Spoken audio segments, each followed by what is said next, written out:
woon na ko BBC avocat am wax na génn na ci Aliou Sall loolu itam lan la inspiré. avocat am wax ni génn na ci plainte bi mu nga xam ni moom la plaintoon waa BBC. maanaam plaintul BBC.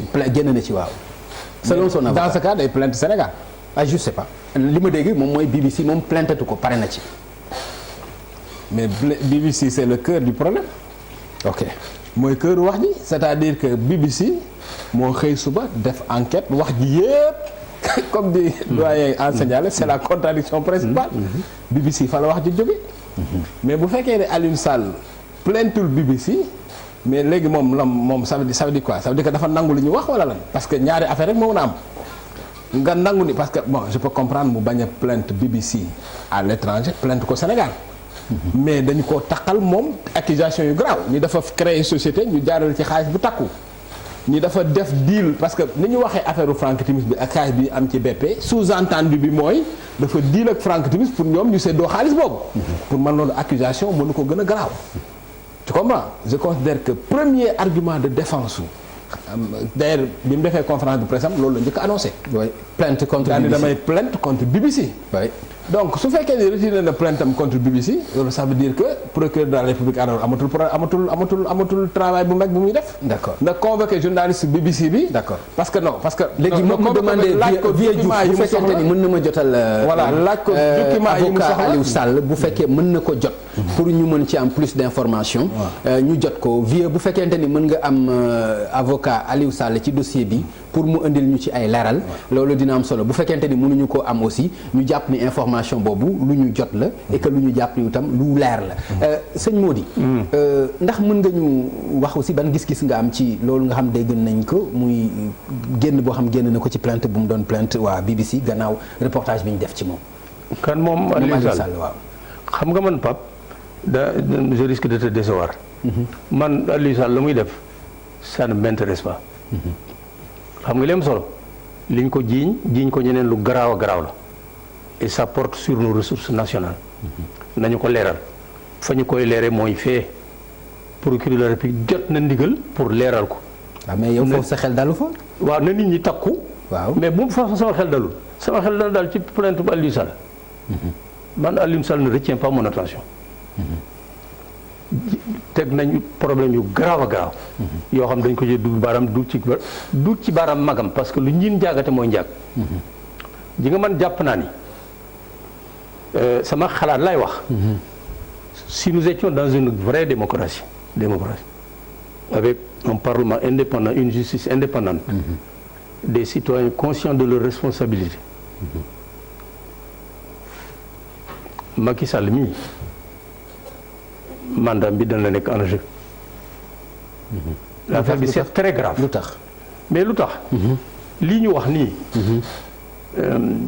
contrat boo xam ne ba nga koy signé xam nga ni baaxul.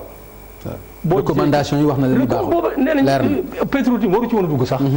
fekk na nga dem bi ba koy bëgg a jox nit. mu ñëw ñu te ji nga buy def demande kii am na lu mu ci wax da koy adressé ministre de l'énergie mu yónnee ko Petrosen dañ ko war a enregistrer il y a un registre d'enregistrement passé ko devant la commission d'évaluation. évaluer ko négocier ak moom ba pare def seenu kii jox ko ministre de l'intérieur. s'il remplit les conditions ñu joxe conditions yi wax na ko compétence technique compétence nangam nangam Asia boobu nga wax ñu ne filiale la woon ba ñu defee gisuñu fa Petro-Tim fenn te même kii booba tekkiwul dara mais te Petro-Tim sax moo ko jiitu ci ay at moom lañ njëkk a créé que Asia boobu même contrat bi ci 2 tours yi ñu bari ñi xam dañ ne Abdoulaye dafa dawaat moom doom ji parce que ce serait flagrant dana tey xel bu ñu ko defoon ci 2 tours moo tax ñu def ko 17 malheureusement ba ñu koy def le Petro-Tim n'existait pas en tant que tel mais dafa garaaw. waaw li Cheikh wax rek ni scandale la. Macky Sall luy ndey mu jox Petro-Tim 2 blocs yooyu tout en sachant que moom waru ci woon a bokk sax.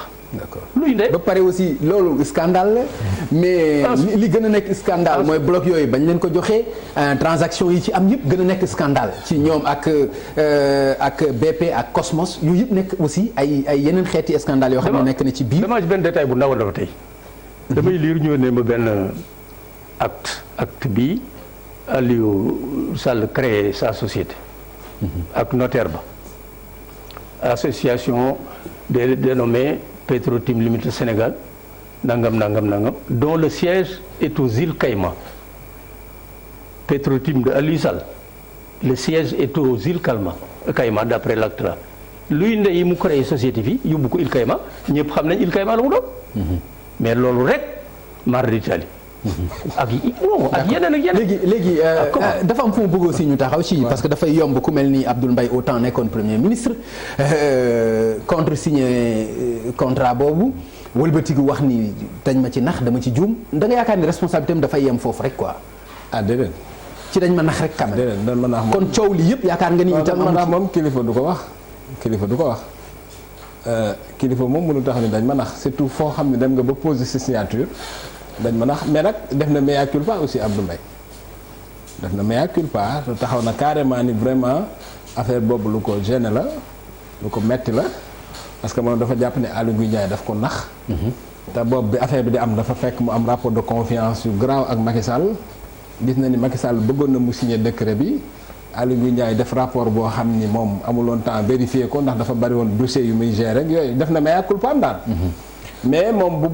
aussi comme da cee bokk bu baree wax ci wax ji aussi dafay tey xel daal. mais et puis je ne sais pas loolu yëpp aussi doyen ça nous renseigne ci gouvernance su réew mi aussi.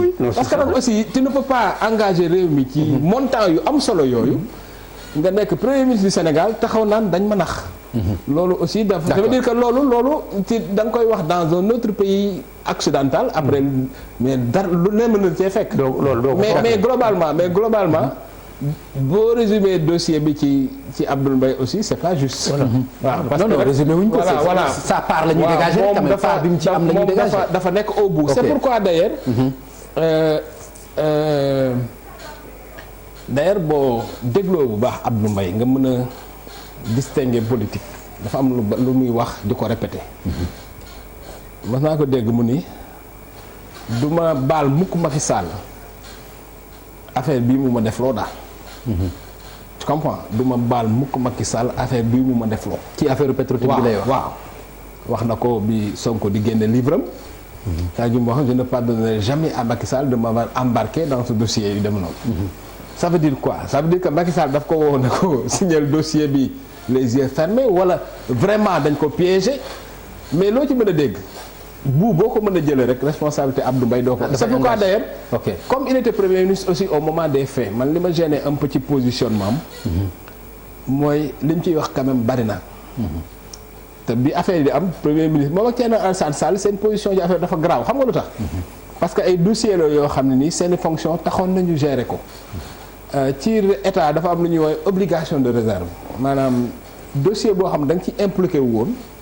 boo toogee après di ci wax dafa bizarre daal lu doy waar la. d'accord parce que taf rek nga dugg ci lu ñu naan déballage. bizarrerie boobu ndax gis nga ko ci ñoom seen taxawaay muy Abdoul Mbaye muy Thierno Alassane Sall doyen ak itam moom responsabilité bi nga xam ni ñàkku ko ci l'affaire Petro-Tim bi. waaw mais man je ne renvoie pas dos à dos Abdoul Mbaye ak Thierno Alassane Sall Abdoul Mbaye premier ministre Sénégal du dara. du dara on peut te faire. président mën naa signer les gens signent sans arrière-pensée premier ministre sénégalais du dara. kon le fait que ñu supprimer ko c'est bon. xalaat bu baax la pour waaw ça dépend ci ni mu ko supprimer.